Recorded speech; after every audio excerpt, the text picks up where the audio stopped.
What's up, YouTube? All right, Frank.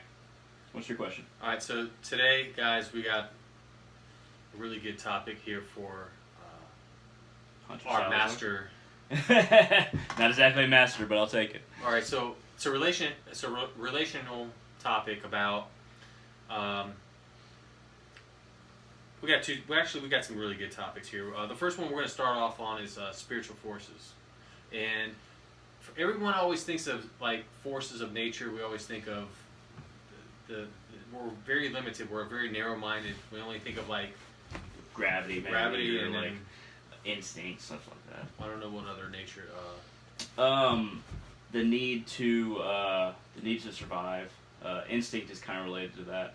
Also, another kind of animalistic or primordial instinct is the instinct to travel back to the source of one's conception. And animals do this in a way that they return to their den. They like to associate with families of animals that are related to their own family, just species related as well. But anyway, go ahead. Yeah, so forces of nature, spiritual forces too. We were speaking about Kali Ma as a spiritual force. Mm-hmm. And like to elaborate on Kali Ma as a spiritual force. Yeah. Okay, a lot of people think because Kali Ma looks bloodthirsty that she is like herself bloodthirsty, but the thing is she's actually very warm and a very intellectual form of God, Kali Ma, and she's a mother, so she wants to protect her young, or those who want to associate with her, and those of humanity who she wants to be liberated from their desires and ego. But she is the force that is so intense that when you interact with her on higher and higher levels, the interaction with her gets more and more intense. It gets to the point to where it's very hard for you to accumulate new desires, or to be held back by the desires that you had, or to be held back by the ego that you had, or increase your ego. So the closer you get to Kali Ma, the harder it is to basically maintain the chains that bind you to this world. And you're more likely to seek the worlds beyond. You're more likely to get closer to the worlds beyond, and you're more likely to liberate yourself, because Kali Ma doesn't liberate you. It's all about her helping you as a mother to liberate yourself. So, as mothers in real life, good mothers in real life, they want to help you help yourself. They don't want to do everything for you. And that's basically what Kali Ma, the force of existence that Kali Ma represents, and the force that she is. But anyway, go ahead. So we were talking about some of the attributes of Kali Ma, and so wisdom is wisdom. Ganesh is the son of Kali Ma. He basically came from Kali Ma's feet. Now, Kali Ma's feet is kind of an allusion to basically where she treads, her connection to this world. So the fact that Ganesh, wisdom, came from her feet, basically explains that the mother's force in this world, how she operates in it, is to inspire wisdom. Now, Ganesh is wisdom. He's a god in his own right, a form of the vast source, the God, the one God, that is basically Ganesh. Now, Ganesh is a breaker of obstacles, just like wisdom in us. When we have wisdom, it basically is a light that breaks down the obstacles that stands in our way. When we have wisdom, we aren't held back by the obstacles that it took to gain that wisdom. And Ganesh inspires that activity in us. And the fact that he has an elephant's head, it basically represents him being massive. Intellect and wisdom is massive. And though it is massive, he rides a rat, which basically means that it is massive, but it doesn't weigh us down. Wisdom does not weigh us down, but it's very vast, but it doesn't weigh us down. But go ahead.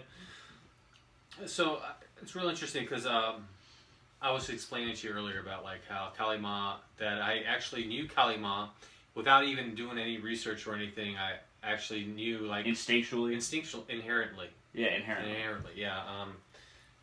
Is some people it could be a vibration or an energy, right? Yeah, I mean Kali Ma isn't something that isn't a force that you have to know the name of in order to have a relationship with. It's not like you have to say, okay, Kali Ma, I'm worshiping you, or Kali Ma, can I have this? Sometimes it's just the mother aspect of God, and that's why I worship Kali Ma, because it's the primordial mother and God is the primordial father, but ultimately everything is one, but the first division was between man and woman, and basically father and mother. So Kalima is a force within us that takes us warmly towards the light. It's not a willful force that drags us there, but in her role as mother, just in our understanding of motherhood, and primordial mother in this case, we are naturally gravitated towards her energy when we seek mercy, when we seek help, when we seek attunement with God. The mother is always closer and foremost before the father in a relationship with God. So that's basically how Kalima relates to us. So Kalima can is when we say it's like a mother is always nurturing and all warm. Right. But in this, I don't know. When you say it like that in the mother form, that's basically not in our dimension. Yeah, but the different dimensions, they have influence on each other. Especially the higher dimensions. When the dimension I'm talking about that she exists totally in is basically the next to last, and the last dimension is spirit beyond creation. You have to be one with God to be there. But she is very close to that dimension, but just after that dimension, just a little bit lower than that dimension, to where she is just below the ultimate form of God. She's the mother aspect, right before the father. So that dimension has an effect in all the dimensions below. And really the only dimension that doesn't have effect are the very low dimensions. They don't project upward. They strive upward and try to get into our dimension, and sometimes demons work their way, or just souls in general work their way towards higher dimensions, and they get there. But really, it's kind of like a light from above, the spirit beyond creation projecting everything down, and Kalima is one of those projections. Now, every soul eventually will work its way towards God, and not every soul will be a demon forever. But basically, Kalima is that emission that is just before God, and it's the one that we follow on our path towards God. Okay, so our next topic is basically that's a good actually analysis on Kalima. Yeah. I see Kalima as an energy that propagates through not only actually the medium, like what we see, like when I don't know, when we look at when we observe the world as it is, but also in an energy like you're not really you inherently know, but it's a pure energy that isn't bound by time. So Kalima is basically she is the consciousness of this energy that isn't bound by time, that is something within us that we always work towards, that we always strive towards, and it's inherent in everybody. Kalima is just basically the most correct label for it, in my opinion. The Divine Mother, basically. Yeah. And that's how I understand Kalima. She's the Divine Mother. But go ahead. So the last topic is basically, I wanted to basically see what if you could elaborate for us. So this is basically, I did a lot of work, and I did a little research and try to kind of understand how the world works and basically compare it to our mind. And so in the real world, we have, for example, we have a lot of denominationalism, which exists in every religion. Yeah, because there's 20,000 different Christian sects, right? Yeah. Why is that? Because there's different interpretations of the main book used. Now, there are two different ways that religions handle this. One, our denomination is right, and there's no other way to look at it. And then the other one is that, okay, you look at it this way, but I look at it this way.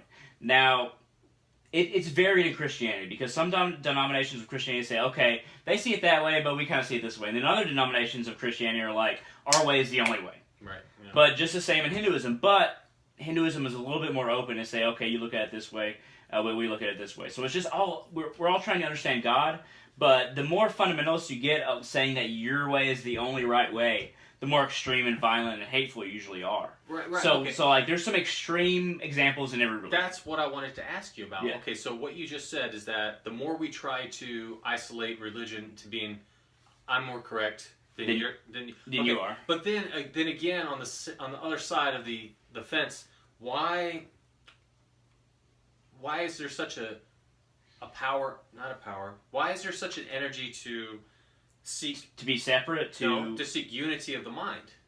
Okay, but see, there's a difference between seeking unity of the mind and just saying, okay, people, I feel like I'm right, but other people could be right. Now, when you seek unity of the mind, it's very possible that you want everybody to believe like you believe. No, okay, so your mind going from a scattered state to a concentrated state to a unified state. Yeah. So and then an enlightened state. Yeah. So what I don't understand is that why is there such this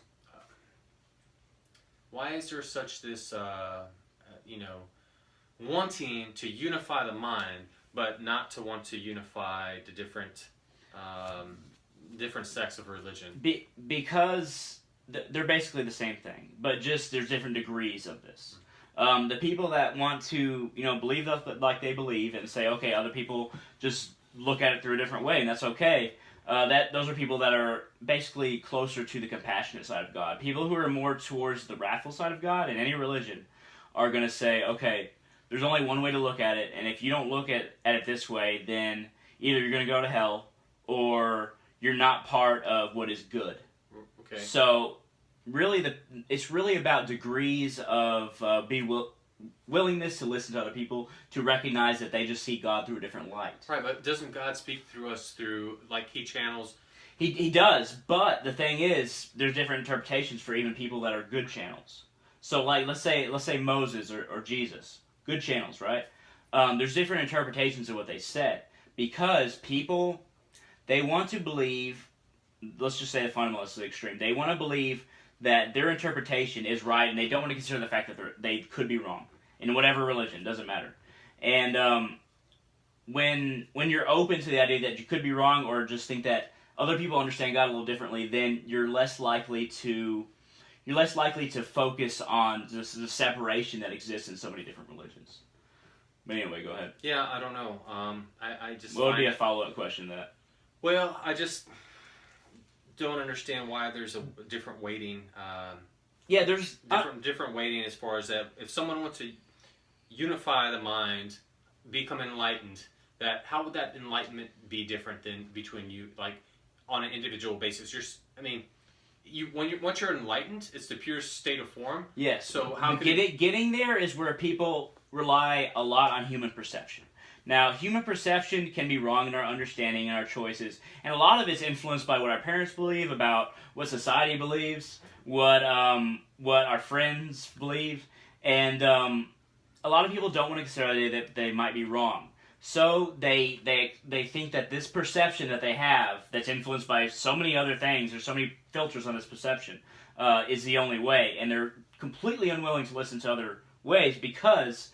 One, because stubbornness, but two, which is actually, I think, a separate thing, their biases that have been placed in them through their influences. So would you say that division is the number one theme across the board for It's the number one theme that, the division of belief is the number one theme that humanity has to attest with. It's not necessarily that other people and their beliefs are the enemy, it's really the desire to be right and the desire for our one way to be the only way that is the enemy. We just have to accept our way and worship God through that way, but also just accept that other people could be right just in a different way. If we think that everybody else is wrong, there's different levels of that. Some people are like, okay, everybody else is wrong and I'm right, but then there's other people that's like, okay, everybody else is wrong, so I can do whatever I want to them and get into heaven myself. Okay. So there's different ways to even approach an idea that only I'm right. Right, so that goes back to the saying that we are one, that we're not actually separate from one We're not. Another. Everything is one. Every single soul in the universe, the multiverse, is one. We just have these different perceptions because our ego gets in the way, and our ego is influenced by different influences in our life, whether it be parental, societal, friends, experiences that you go through in your life. But and then all those things color the ego. And then the ego always wants to think it's right. So all those things coloring the ego, and then the ego always wanting to be right, and then the ego choosing different things that reinforces that so-called rightness, is really the enemy of all man. It's not that we have different ideas that's the problem. It's that we we think that our ideas are the only ideas that are true. And I think we'll go ahead and end it there. But I think that's a good way to end it.